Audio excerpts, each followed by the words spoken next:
Hi friends, welcome to the channel of Excel World by Raghav. In today's tutorial, we will learn what is Excel all about. Excel is designed by Microsoft Office, which enables users to format, organize, and calculate data in a spreadsheet. What are the uses of MS Excel? It gives the scope for data entry and storage.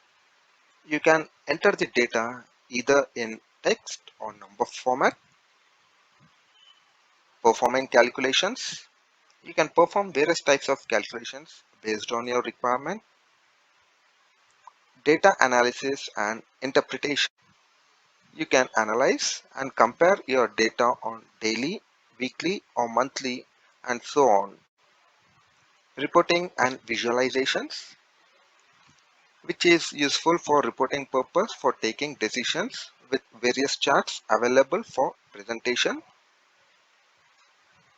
Accounting and budgeting, widely used for accounting and budgeting purpose to have a proper record of every transaction. How many rows and columns are there in Excel?